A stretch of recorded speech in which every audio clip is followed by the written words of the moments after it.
भाजपा के राष्ट्रीय अध्यक्ष डॉक्टर संबित पात्रा में दिल्ली स्थित भाजपा मुख्यालय में प्रेस कॉन्फ्रेंस को संबोधित किया और नेशनल हेराल्ड के इस मामले में कांग्रेस पर निशाना साधा। देखिए हमारी ये रिपोर्ट। धन्यवाद आदरणीय संजय जी। मीडिया के सभी बंधुओं का बहुत अभिनंदन एवं सभी को नमस्कार। आज सुबह से जब हम मीडिया देख रहे हैं, अखबार पढ़ रहे हैं और टीवी देख रहे हैं तो मुख्यतः दो समाचार, दो खबरें सुर्खियों पर हैं। पहला खबर है राहुल गांधी विदेशी भूमि में जाकर वही करते हैं जो वो कई दशकों से करते आ रहे हैं, भारत की बेइज्जती और भारत का अपमान। अमेरिका में राहुल गांधी ने भारत का अपमान किया है। ये कोई नई बात नहीं है, पहली बात नहीं है, ये एक सुर्खी है आज की। इस पर हम विस्तार से बात करेंगे। और दूसरी बड़ी खबर है कि आज से कांग्रेस के तमाम बड़े नेता चोर मचाए शोर ये देश के भिन्न भिन्न भागों में जाकर आज से प्रेस कॉन्फ्रेंस करेंगे मां बेटे को बचाने के लिए।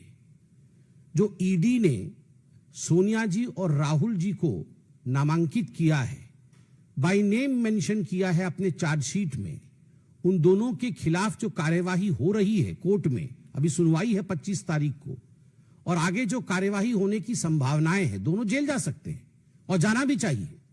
जब देश को लूटा है तो जेल जाएंगे ही। वैसे में पूरे देश में एक माहौल बनाने का, एक अशांत माहौल बनाने का प्रयास कांग्रेस पार्टी करेगी। आज इन दोनों विषयों पर विस्तार से बात करेंगे। राहुल गांधी ने अमेरिका में किस प्रकार से भारत और इलेक्शन कमीशन को बदनाम करने की कोशिश की, मैं उस विषय पर आऊं, मगर उससे पहले मैं राहुल गांधी जी को एक बात स्पष्ट रूप से कहना चाहता हूं और देशवासियों को भी कहना चाहता हूं कि जो व्यक्ति और इनकी माताश्री 50,000 के मुचलके पर बेल पर बाहर हो, वो जाकर विदेश की धरती पर हिंदुस्तान को अपमानित करे और उन्हें लगता हो कि लोग उस पर विश्वास करेंगे, तो वो उनका भ्रम है।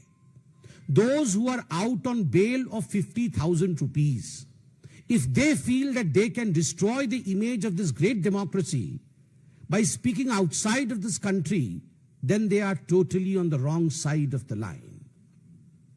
आप सभी जानते हैं कि 2018 में जब मां बेटे को नेशनल हेराल्ड की केस में बेल मिला था, 50,000 रुपए की श्योरिटी पर दोनों को बेल मिला था। और जब ये बेल मिला था उस समय एक जश्न भ्रष्टाचार, बैंड बाजा के साथ मां बेटे बेल पाकर कोर्ट से अपने ऑफिस तक गए थे। तो उस समय भी हमने कहा था this is nothing but celebration of corruption, ये भ्रष्टाचार का जश्न है।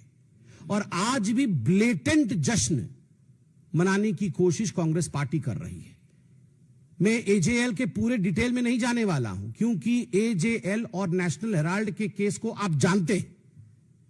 हम लगभग अनेकों वर्षों से इसको लोकतांत्रिक तरीके से जनता के सामने रख रहे हैं कि किस प्रकार से मां और बेटे सोनिया गांधी और राहुल गांधी जी ने यंग इंडिया नामक एक कंपनी बनाई, जिसके कि 76% के दोनों स्टेक होल्डर थे।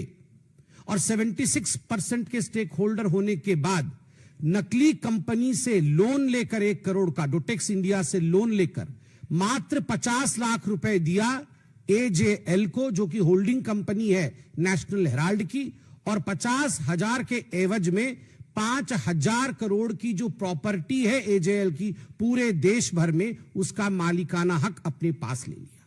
शांति भूषण, मार्कंडेय, काटजू जैसे शेयर होल्डर को इससे दूर रखा गया, उन्होंने भी आपत्ति की थी। मगर विषय यह नहीं है जो कांग्रेस के खड़गे जी कह रहे हैं, चिदंबरम जी आज कहने वाले हैं और कह भी रहे हैं कि ना कोई संपत्ति बेची गई, ना कोई संपत्ति वहां से हिला। तो गड़बड़ी हुई कैसे? गड़बड़ी यूं हुई कि ईडी की चार्जशीट चिदंबरम साहब पढ़े होंगे, वो पढ़ते तो हैं, मगर उन्होंने वो पोर्शन डिलीट कर दिया है।